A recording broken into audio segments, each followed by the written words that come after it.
Hello and welcome. I'm Leigh-Ann Gerrans and you're watching W News, broadcasting live from the Arabiya headquarters. These are our top stories. Israel's Prime Minister Benjamin Netanyahu will meet US President Donald Trump at the White House. US Envoy Tom Barrack says he's satisfied by the Lebanese authorities' response to a request to disarm Hezbollah. And an Australian woman has been found guilty of killing her estranged husband's relatives after she cooked them a beef Wellington with death cap mushrooms.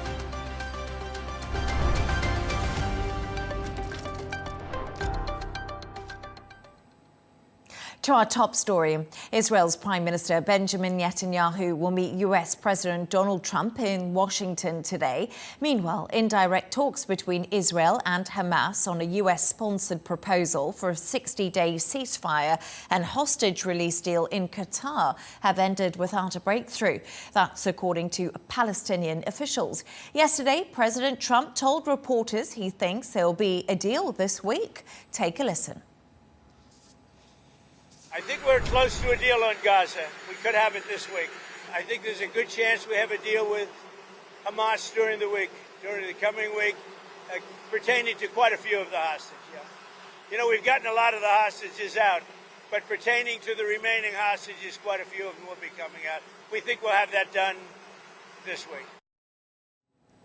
Let's speak to former US Deputy Envoy Ellie Cohanim. Ellie, great to have you on the show. Thank you for joining me. So we've been here before talking about a possible ceasefire between Israel and Hamas. It hasn't materialized. So why does President Trump sound so optimistic this time? Leigh-Ann, I would say President Trump has been one of the most consistent U.S. presidents in his belief in diplomacy and really using negotiation, deal-making, and diplomacy as a pathway to resolve international conflicts. And the reality is, if you look at what is happening on the ground in Gaza, Hamas has been defeated militarily, handily so. All of their military leaders have now been eliminated by Israel. And so now you've got kind of like this second strata of, I can't even use the word leadership in Hamas left, and then the political leaders in Doha. And so, you know, I think President Trump's optimism stems from the fact that Hamas doesn't really have much left to negotiate on. But unfortunately, because they are a terror group, they're not the most rational actors. And it is possible that they might try to extend talks and delay the situation even past any point of doing so.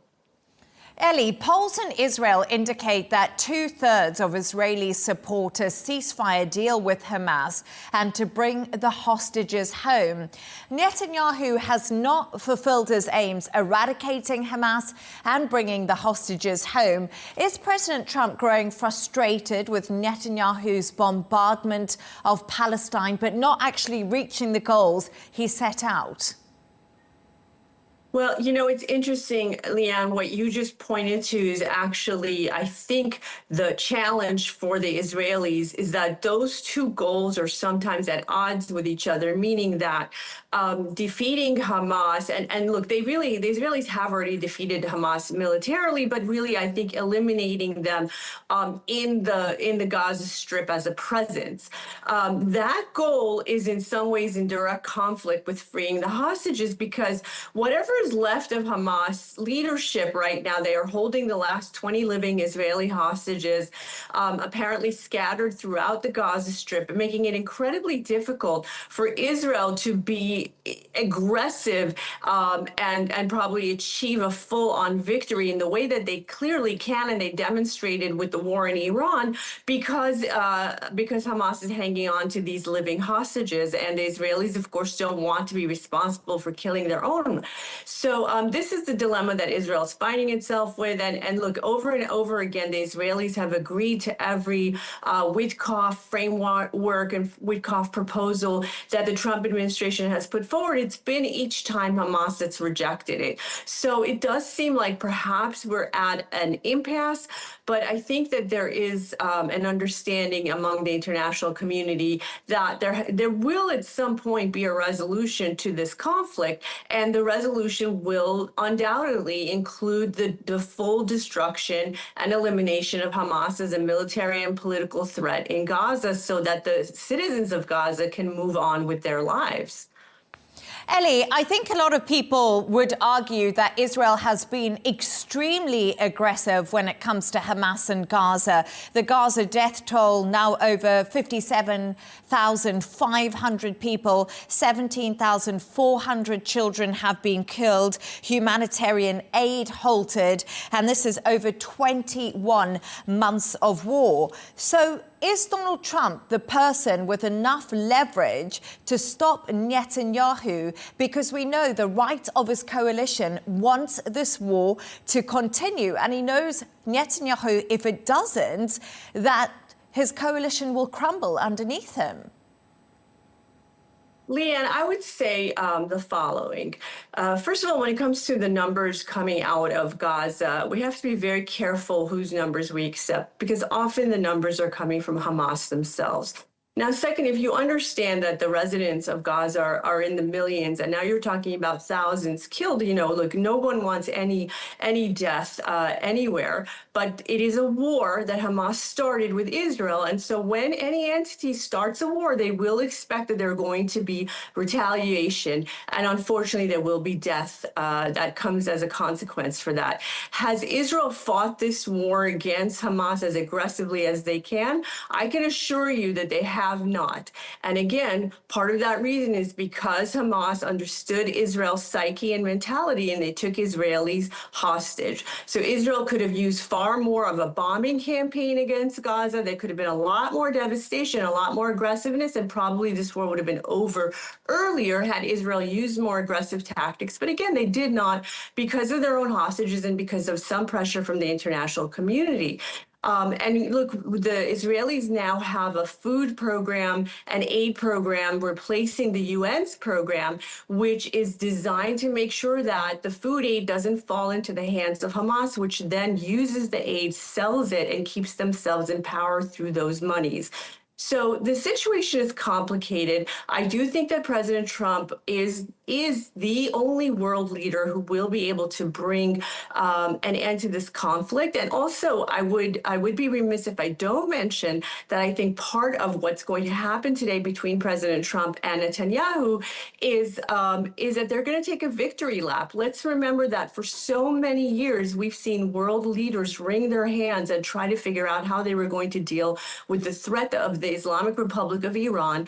And these two world leaders in partnership have now eliminated Iran's nuclear program, and they've decimated Iran's military capabilities, taken out a lot of Iran's command and control, and their nuclear scientists. So let's not forget that a big part of what's going to happen again today between Prime Minister Netanyahu and U.S. President Donald Trump is really taking the credit for resetting the Middle East in a direction that will hopefully move towards peace, prosperity, stronger relations between the moderate Sunni Gulf states, the Jewish state of Israel, the United States under the U.S. security umbrella. I think that is a direction that the U.S. and all reasonable parties want to see the region move towards. And these two world leaders will take a tremendous amount of the credit for taking the region in that direction. Ellie, Israeli officials are holding indirect talks with Hamas in Qatar. Of course, the militant group says they will only agree to a ceasefire with a guarantee of a permanent truce in the future.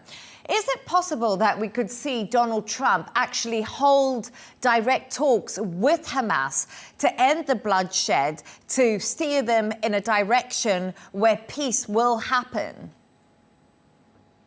I'm not sure about the notion of U.S. having direct talks with Hamas.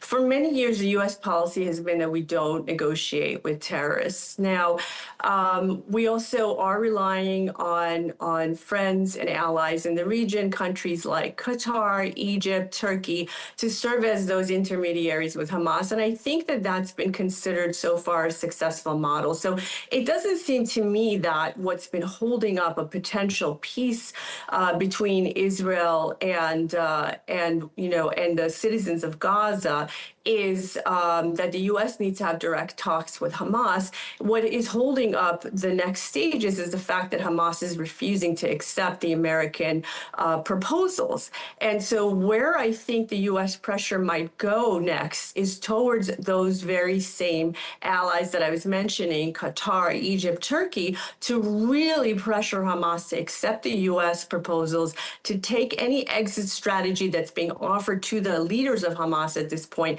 and to leave Gaza, thereby allowing perhaps some sort of a coalition of Arab states, Israel, and the U.S. to rebuild Gaza and offer the citizens of Gaza a better future and security for the state of Israel. That is where all parties, again, want to see the conflict move to next. And Ellie, just a quick question before I let you go. Elon Musk has declared he is starting a new political party. Just a thought on how much support there will be for this party in the US. Leigh-Ann, this is a great question, and I think one that is picking up some conversation in the United States. But the reality is that third parties in the U.S. have not ever had any success in the past. We've seen no third-party candidate ever win for the president of the United States.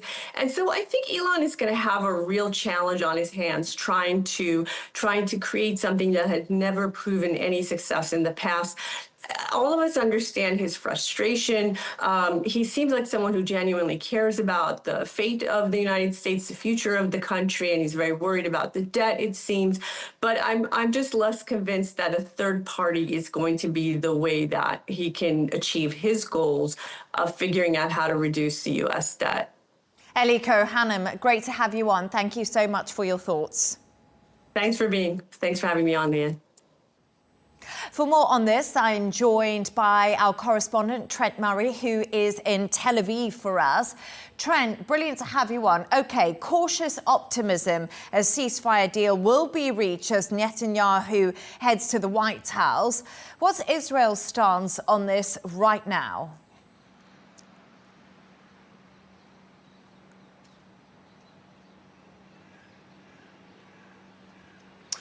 Well, day two of these indirect negotiations taking place in the Qatari capital, Doha. We understand they have wrapped up in the past couple of hours.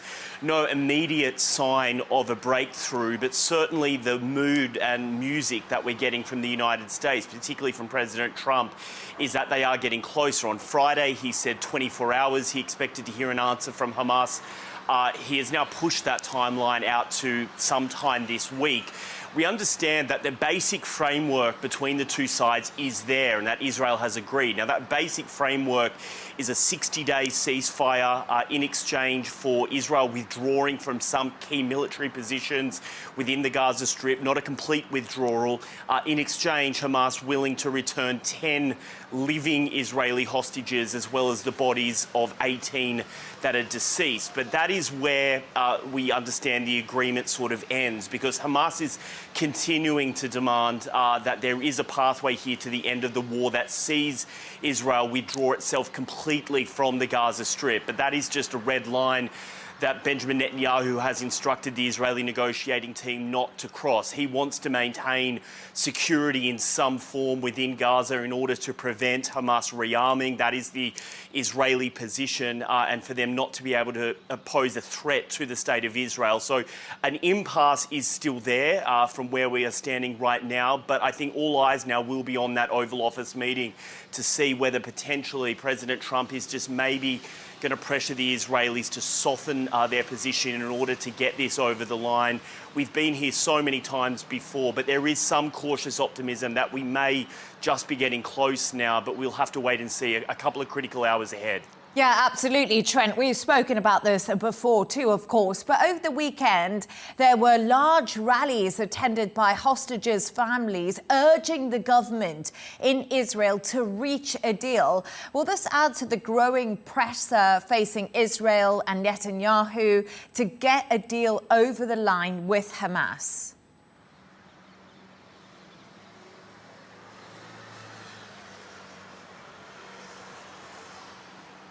Yeah, I mean, he is facing pressure on this, both internationally, of course, but also domestically. I mean, those families now on a weekly basis will hold those rallies across Tel Aviv, quite often near the headquarters of the IDF here.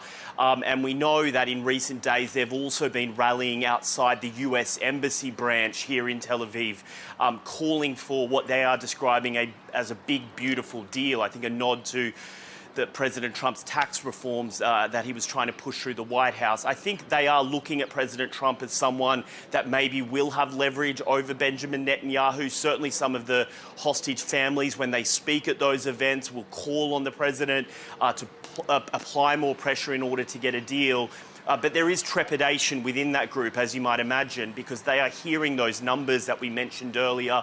It's thought there's about 20 living hostages still being held by Hamas, and this current deal suggests that only 10 will be released. Well, how do you decide who comes home and who doesn't? We understand the government is having those discussions internally, obviously very secretive, no names being released publicly, but a very anxious wait for those families trying to work out whether their loved one indeed will be on that list for the first phase of their rescue and escape. Trent Murray in Tel Aviv, thank you for joining us.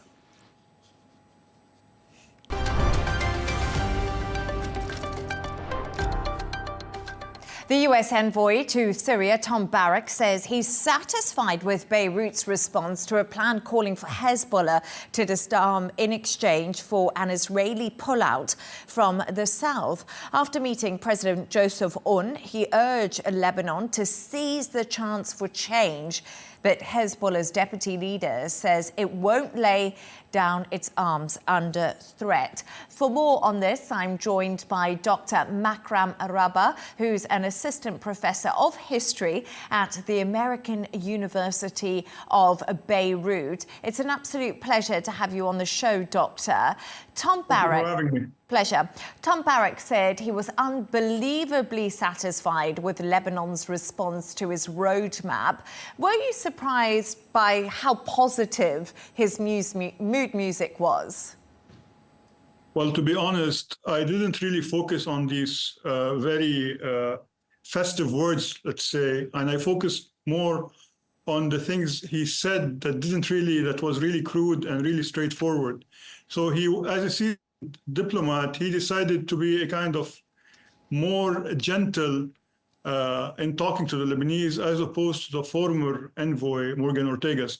While he was very clear that this is a positive step forward, at the same time, he did warn the Lebanese about something bigger than just disarming Hezbollah. He clearly said that there's a golden chance for Lebanon to enter the whole debate about peace. And this is exactly where the problem is. While the Lebanese political establishment are still trying to avoid talking about disarming of Hezbollah and transitioning into a peace process, Barrack, as the envoy for Lebanon and Syria, has clearly took it upon himself to talk about the Abrahamic Accords. And this is where the positive words of Barrack don't really actually materialize into anything. Well, so you don't think that the words that are positive are going to materialize to anything, but he also talked about giving Hezbollah a sense of a future, that this plan isn't just a plan against them. What do you think of that approach? And has any of this got a chance of working? Well, definitely it has a chance of working if Hezbollah are actually willing to cooperate. Yet we have seen that yesterday Hezbollah's chief was very clear in attacking all of this so-called initiative for peace, calling them as a kind of a surrender clause. So I think the problem here that Barrack reminded everyone that Hezbollah is a Lebanese entity and thus this is a Lebanese problem now. Yet at the same time, he did mention the fact that the whole mechanism between Lebanon, Israel, that included the Lebanese army and the Western observers, have failed, meaning that he has warned of a potential escalation of violence if a clear roadmap and, more importantly, a timeline for disarming Hezbollah is not put on the table. And I believe that the way that Barrack is going about it, he believes that he can get more flies with honey than vinegar.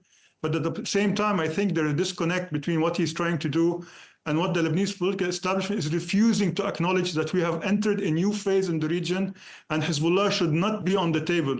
While in fact, he's a member of the government. Hezbollah has 2 representatives in the Lebanese government, and yet they have refrained from joining in this official reply to Barrack. Okay, so Hezbollah have made it clear that they won't lay down their weapons. Barrack is saying what he's saying, which you're saying doesn't really work at the moment. So what does the US need to do? What needs to change? Well, this is $1 million question. I think what needs to change is for the Lebanese political establishment to realize that Israel cannot do their dirty work. I think that the Lebanese president, Joseph Aoun, has been hesitant to confront Hezbollah. He has called openly for a kind of dialogue to discuss the issue of a defense strategy. You cannot do this when the international community, and particularly Donald Trump, has clearly framed Hezbollah as a terrorist entity, which it is. More so, I think the Gulf countries, and in the last 2 days, we had the Saudi envoy on Lebanon, Yazid bin Farhan, tour Lebanon, and he was very clear to warn everyone about the potential Israeli retaliation if a kind of initiative is not taken locally. So I think the problem here lies with the Lebanese, because as Barrack has clearly said, and as the Gulf countries have clearly expressed, we have been getting the blessing and the support of the international community. But the problem is that these words that the Lebanese are echoing, they're not being translated to concrete moves. And this is where the problem is. The problem is Lebanese here. And we cannot bet on anything else. We cannot bet on the Israelis nor the international community to clean up our own house. So Barrack's plan also talks about improving ties with Syria and pushing through financial reforms. How do those pieces fit into the bigger picture? And are they even doable right now? Well, certainly they are doable, because when it comes to the issue of Syria, we're talking about a simple border dispute. And as you know, these border disputes are very common between countries.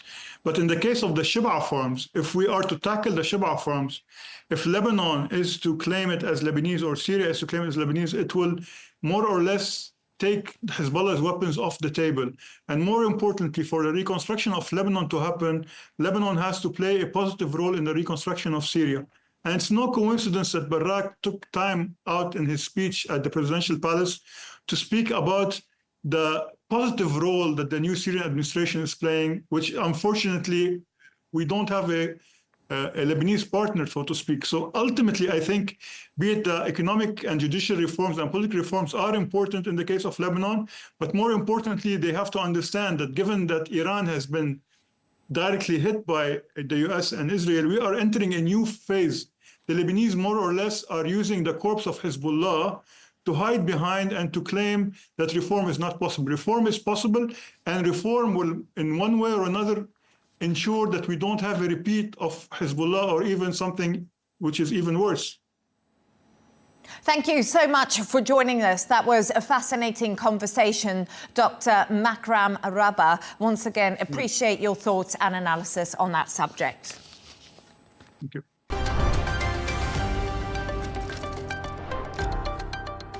An Australian woman has been found guilty of killing her estranged husband's relatives after she cooked them a beef Wellington with cap mushrooms. She was also found guilty of attempting to murder a fourth person. Erin Patterson had pleaded not guilty, claiming that the poisonings were accidental. Camille Nedelec has more. A place to host that became a place to kill. This is where Erin Patterson deliberately served beef Wellington laced with poisonous mushrooms, a court has ruled. Her defence lawyer said nothing as he left the court, but one of her friends was visibly upset. Hello. How are you feeling? I'm saddened, and it is what it is. Thank you. Did you have a chance to talk to Erin, though? No. Do you think that Erin was capable of something like this? Patterson was the only witness for her defence.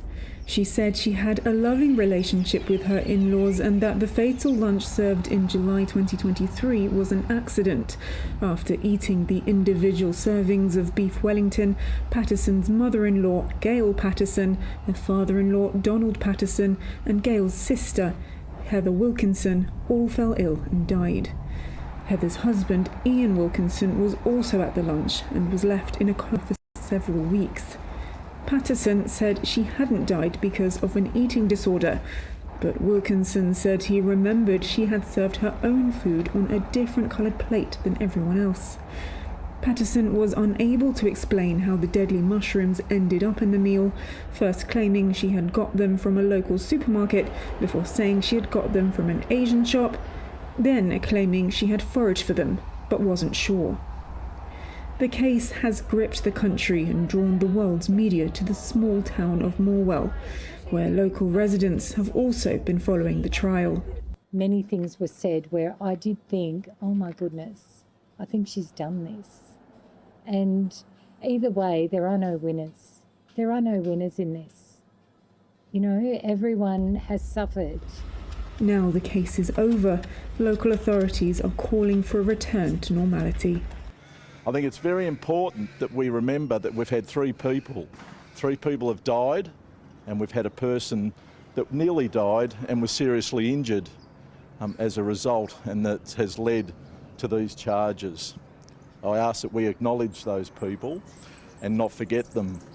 I ask also that the Patterson family and Wilkinson family have asked for privacy during this time, and I ask that the media please respect that. Patterson will be sentenced at a later date when the court will assess why she did what she did. She could face a life sentence. Camille Nedelec, Al Arabiya.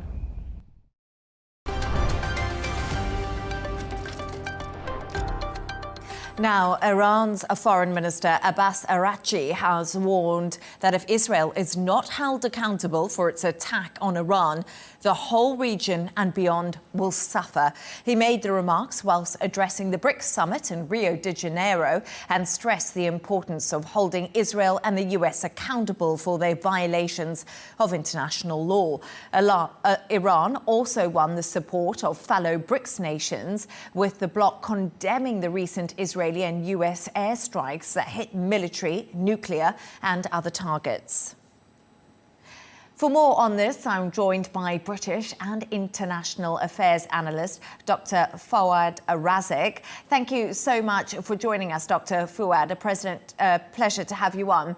President Trump has hit back, saying countries aligning with the anti-America policies of BRICS could face an extra 10% tariff. What do you make of Donald Trump's comments after those comments at the BRICS summit in Rio? Thank you very much, Leah, for hosting me. Actually, all the remarks now made by both sides, whether the American president or the Iranian president as such, are not really conducive to a good relationship or a return to the shaking table. But aside from that, what we heard today from the president, the Iranian president, actually is very promising, as he did not rule out any rejoining the negotiations, but he stressed that should be trust, and we have to underline this word trust between not only between US and Iran, but between Iran and the agency AIA, because the trust is completely now lost. But at the end of the day, both Iran and US have to come to an agreement if they don't want to go back to day one or zero, and which means the war. Now, for Iran to rejoin the negotiation, she has to be given some incentives to be able to join the table, because what we see now is all threats and sticks rather than carrots, and this is not helping. There are so many stumbling blocks for this. Most and utmost one is the enrichment of uranium, and this is a stumbling block actually, and it has to be solved. If Iran, if you told Iran that it will be zero enrichment, that's not no going ahead point at all, and there is, the negotiation will be rendered useless in that case, because both sides, they know what they want. Do you mind if I just quickly intervene? Because I want to talk to you a little bit about trust, because you mentioned trust a little bit earlier to me. And in an interview with Tucker Carlson, Iran's president says Israel attempted to assassinate him, but it failed. Do you think following these comments, the two countries could return to war, or do you think that trust is still possible even after an assassination attempt? Actually, he put the blame squarely on Israel, not the U.S. He didn't mention the U.S. accusing of this assassination attempt. And this is in a way because expected to accuse Israel, and he didn't accuse the U.S. In that case, the trust, he opened the door actually for this trust. How? By, coming up with some logical conditions for this. You cannot ask Iran to come to the negotiating table and just to surrender. And this is not negotiations, or asking it for zero enrichment, as I've been saying now. This is not a good way of stumbling it. And now Iran claims its right to have the enrichment according to the non-proliferation treaty, and it should stick to that. But it might be ready to listen to lower the percentage of enrichment, because it reached now 60%. And now if it goes back to what the previous agreement had, we need to remember that Iran at some time allows the inspectors. And when it comes to inspectors, the agency and Iran, they have to mend fences and they have to regain trust between them, because Iran does not either trust the agency or trust the Secretary General, because he's accused of being being the role of a traitor for them, because he paved the way according to the Iranian understanding of the war that launched by Israel and U.S. against the nuclear sites. So in this case, there are some hard work actually should be done to attract Iran to the negotiating table, and there should be a role, because at the end of the day, I believe that Iran will be forced to deal with the IAEA and to deal with the Secretary General in one way or another. Well, that's an interesting point, because Iran doesn't want to deal with the IAEA, as we've seen them withdraw from that agreement. But Iran's supreme leader made his first public appearance this weekend, appearing to unite the nation of Iran after the Israeli and US strikes on the country and on uranium enrichment within the country. However, world leaders are still questioning Iran's ability to enrich uranium. What threat does that pose? How do we know the situation when it comes to uranium in Iran? The problem, again, is that nobody knows exactly, because the inspectors are not allowed to go and assess the damage done to these sites. People say Iran, hide the quantity of the enriched uranium, maybe in another country or maybe in Iran, but somewhere else. And this is what Iran even claims. But how do we trust the claim by Iran in that sense? There should be some inspection. So nobody came up with a definite answer to your good question, actually. So we are left with some areas where Iran should answer. So many questions Iran should answer in this respect. But this has to come during the negotiations and not by threats. And because another problem is the exchanges between the two countries, actually, in public and in the media. And this worsens the situation rather than, and because everyone is claiming victory. What's the definition of victory? We have tripartite victory, Israel claiming victory, Iran claiming victory, US claiming victory. Let it be a victory. So we have to work on this if they see it as positive thing. Of course, nothing positive there because it's destruction and there was war. But if, if Iran obliged to come to the negotiating table with very reasonable and logical way, and with this change of language, they need a change of parole, a change of language on the part of Israel, on the part of US, and on the part of Iran as well. But so long as this, the tug of war is there, it might not lead to this. But my belief is that Iran, at the end of the day, will have to deal with the agencies, have to come to the negotiation table. They have to allow inspectors, willingly or not willingly, if it wants to reach a deal, some concessions on all parts, not only on the part of Iran or Israel. Dr. Fouad Razek, as we say, time will tell when it comes to these negotiations. Thank you so much for your analysis and your thoughts. Thank you very much.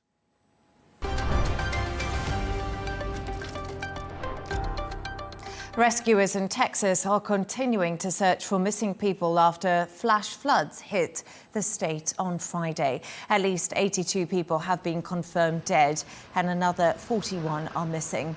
Most of the fatalities were in Kerr County, where a Riverside Christian girls' camp was swept away. Texas Governor Greg Abbott said authorities would stop at nothing to ensure every missing person was found.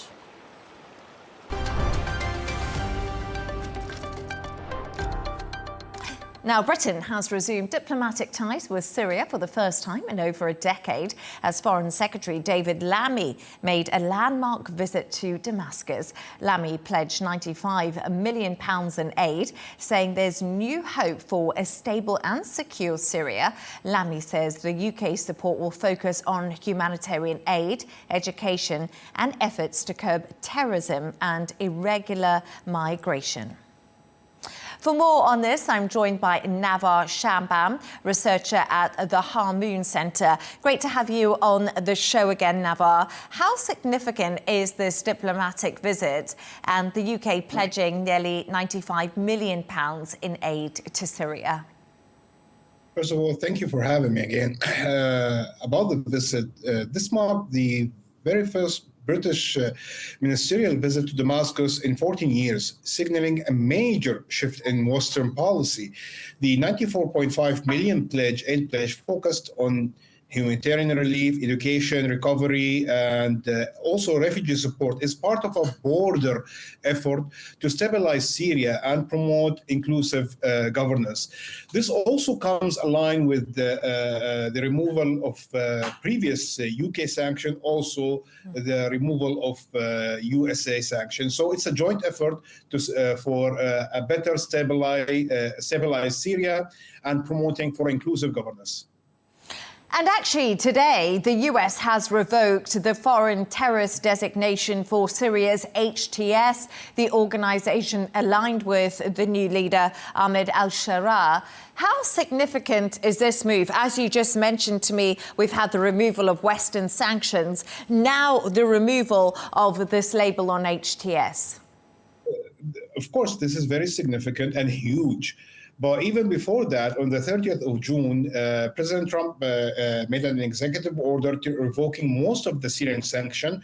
We do still have only now Caesar Act. Caesar Act need a more technical steps to remove it. It's suspended right now, but it's obvious that the direct or intention of the USA and President Trump is to move all sanction along with the having Hayat Tahrir al-Sham and President Ahmad Shara on the list of terrorist organization on the U.S. Now the U.S. will push to remove the name of Hayat Tahrir al-Sham from the UN also. So basically, we're seeing a huge shift. The UK has emphasized also inclusively on political dialogue in Riyadh meeting. The one that was held in 12th of January. So in general, we are seeing an aligned effort from both the UK, US, EU, and also Arab country to create the solid environment, solid base in order to build a stronger, better Syria. So we've spoken about this before, and you've just mentioned it there, Trump's recent executive order lifting sanctions on Syria. But Navar, what I really want to know, and I think our audience will be wondering, is what steps will the US and the UK be looking to make to ensure political stability in Syria right now? Because, yes, we have a new leadership in place and the Assad regime is gone, but there's still fragility in the country. See, basically, when we're talking about an area or a region with a long years of conflict, having a lot of international power, having their own interest in that conflict, it's very difficult to just basically build everything from scratch. First of all, you need to create the base to allow the new government, the people, the free people, to invest on their freedom or to invest on the achievement they did, repelling whatever was creating this conflict in the last 10, 14, 15, whatever years. Basically, right now, with the removal of the sanction, the Syrian government need to have full transparency with, first of all, with the own people, with the Syrian people, second, with the international community. When we're talking about transitional justice, when we're talking about accountability, when we're talking about recovery, when we're talking about rebuilding, all of that. So transparency should be in bold, highlighted, and which should be the main thing that the government focus right now, being so transparent with the Syrian and with the international community. The international community right now along with the US, the UK, the EU, the Arab country knows that without lifting sanction, without supporting the current government, they will not be able to rebuild, because you're talking about a conflict that destroyed the infrastructure, destroyed the community itself. We have a lot of Syrians, still refugees, still in camps, still aboard in Turkey, in Jordan, in Lebanon. So all of that need a lot of effort. All of that need a solid base to move to a technical phase. So the removal of sanction is basically to provide the solid base. But at the same time, the government should give always insurances. Insurances not by statement, not by paper, not by promos. No, just being transparent with everything that is happening on the ground, both the negative and the positive, because we know this timeline, this period, the future might have negative. We're talking about a conflict with different parties. Of course, there will be negative things, but with the transparency of dealing with these negative things, the atmosphere will become more positive and will create more opportunity to build a better, solid Syria. Navvar Shaban, thank you for coming on, and thank you for your thoughts and analysis. Thank you.